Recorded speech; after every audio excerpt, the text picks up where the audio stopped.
Volume यहाँ भी था,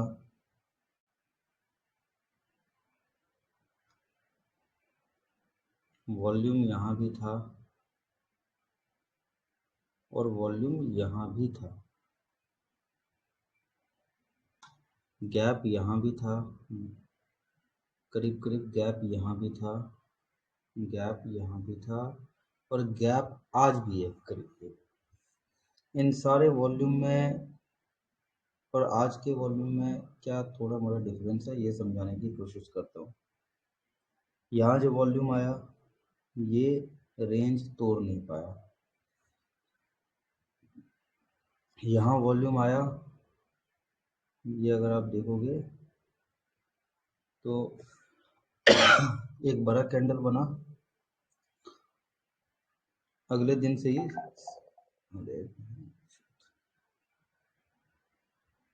एक सेकंड गाइस, जस्ट मिनट।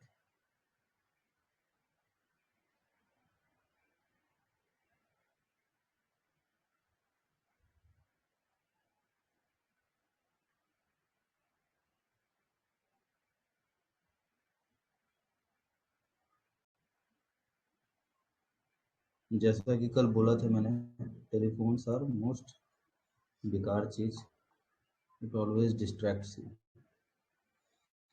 यहाँ पे वॉल्यूम आया, ब्रेकआउट आया लेकिन ब्रेकआउट किस चीज का आया, एक छोटे रेंज का, इसलिए रिकॉर्ड भी नहीं करते हैं, खांसी अरविंद केजरीवाल बन गया।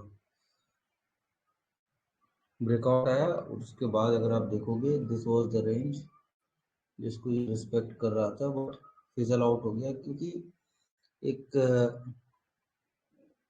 अगले ही दिन ये फॉलो अप जो आया, एक होता है ना, एक फॉलो अप कैंडल नहीं आ पाया ढंग से। अगर हम बोलें कि ब्रेकआउट तो आया बट प्राइस टिक नहीं पाया रेजिस्टेंस के ऊपर। अब यहाँ भी वॉल्यूम आया, again it tried to break, ये ब्रेक करने की कोशिश किया, यहाँ पे इसको फेल हो गया। और अब क्या हो रहा है, इन सब में वॉल्यूम जो आ रहा है एक कैंडल में आ जा रहा है एकदम जबरदस्त जैसे यहाँ पे।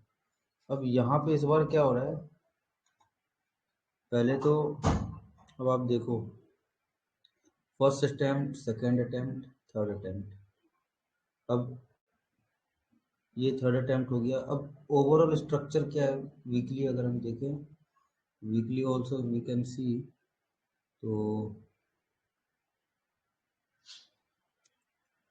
वीकली भी दिख रहा है कि ये आपका एक इम्पोर्टेंट रेजिस्टेंस जोन है, दिस वन। तो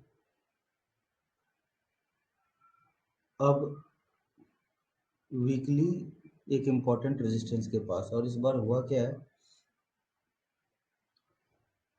यहाँ से अगर आप देखोगे प्राइसेस ज़्यादा बढ़ नहीं रहे हैं बट वॉल्यूम बढ़ रहा है, और छोटे छोटे कैंडल में वॉल्यूम बढ़ रहा है, मतलब कि बड़ी एक्सचेंज ऑफ हैंड हो रहा है, जो मैं डिकोड या समझ पा रहा हूँ। कांस्टेंट यहाँ पे अगर आप कोई जाके देखिए कितनी डिलीवरीज हो रही हैं, क्या हो रहा है, तो मैं अपना ज़्यादा नहीं देख पाता हूँ, बट ऐसा एज्यूम कर रहा हूँ मैं।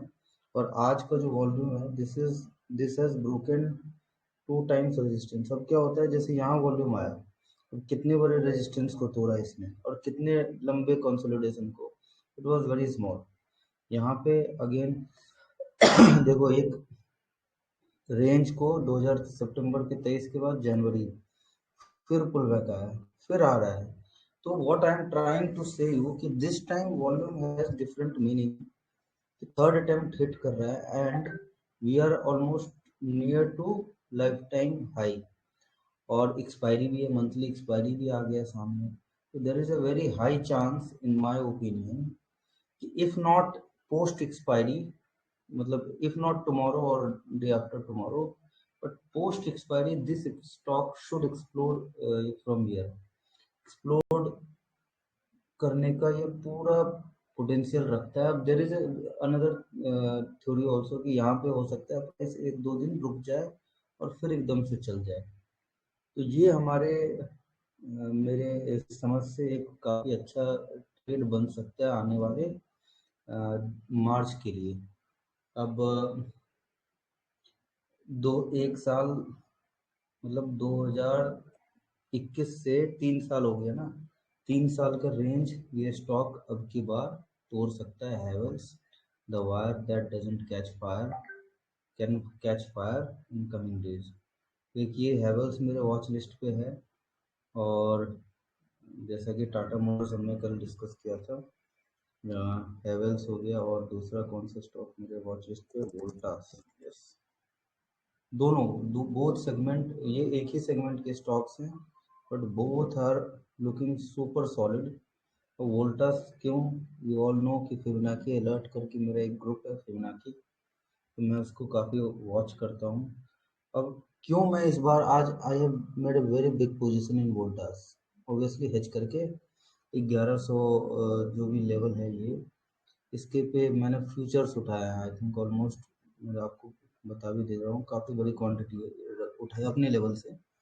अब क्यों आज बड़ी क्वांटिटी उठाई, इसीलिए उठाई, लास्ट वीक अटेम्प्ट 61% तोड़ने का नहीं तोड़ा, ये भी मैं अटेम्प्ट ही बोलूँगा, करीब करीब ये भी अटेम्प्ट ही बोलूँगा। तो मैं बोल रहा हूँ कि ये 1 2 3 4 वीक के आसपास ये इधर होल्ड किया था, एंड इस this time almost it has closed above this, तो there is a high probability आपको ये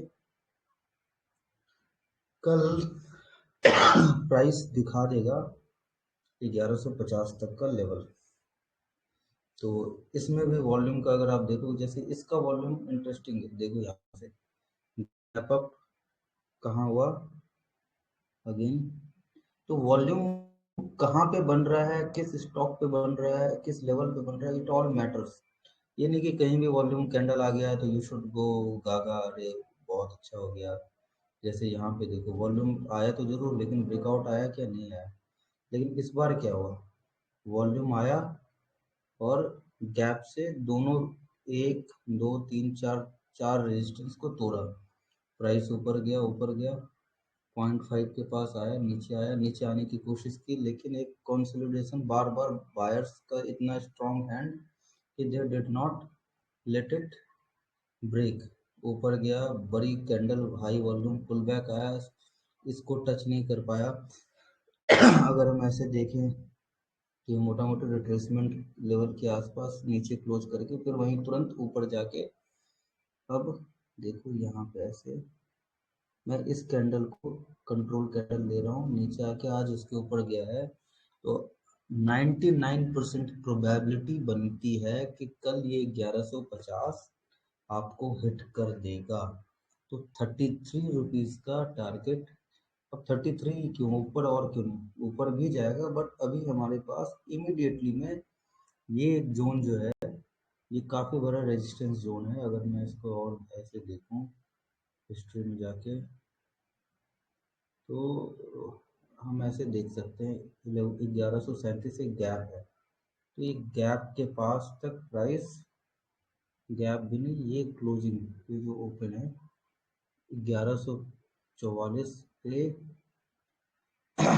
प्राइस रुक सकता है। अभी क्या ऐसा पैटर्न पहले किसी स्टॉक में बना है, तो मुझे अच्छे से याद आ रहा है ल्यूपिन का ट्रेड, ल्यूपिन में क्या हुआ था, मैं आपको दिखाऊं,